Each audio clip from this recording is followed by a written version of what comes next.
New ozone regulations proposed by the EPA could have a big and potentially negative impact on Southwest Louisiana. The top Republican on the committee fighting this rule is U.S. Senator David Vitter. He joins us ahead of a field briefing today in Lake Charles. Thanks for coming in dark and early this morning. Sure.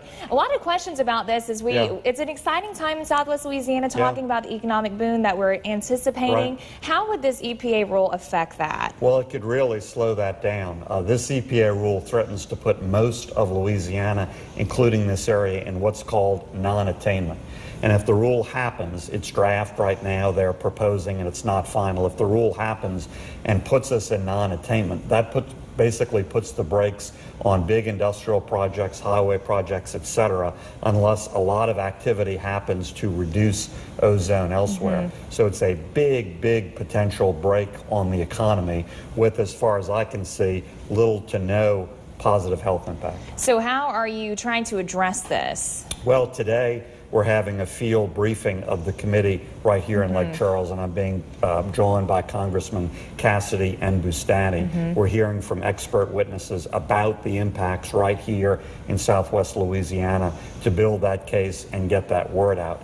If and when the rule becomes final, then Congress would have the opportunity to affirmatively reject it. But that would take a majority vote in both the U.S. House and the U.S. Senate.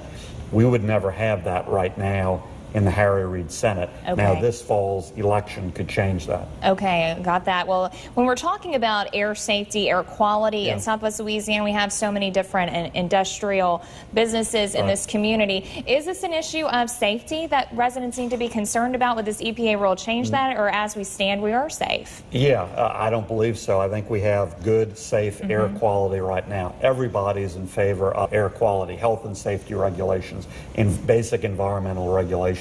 The question is the balance, and what are we going to really kill in terms of job opportunity and job growth compared to what is really a marginal improvement on a piece of paper. Gotcha.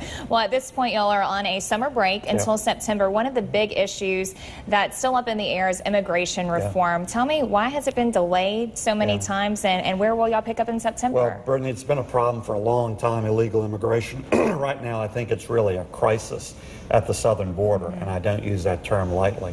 Before we left on this August recess, I was fighting for votes in the Senate for stronger enforcement actions, particularly to get control of this issue of illegal miners coming through Mexico, often from Central and South America. The U.S. House actually passed 2 bills that were good, strong bills, focused first on enforcement. Did some other things, did many things, mostly enforcement.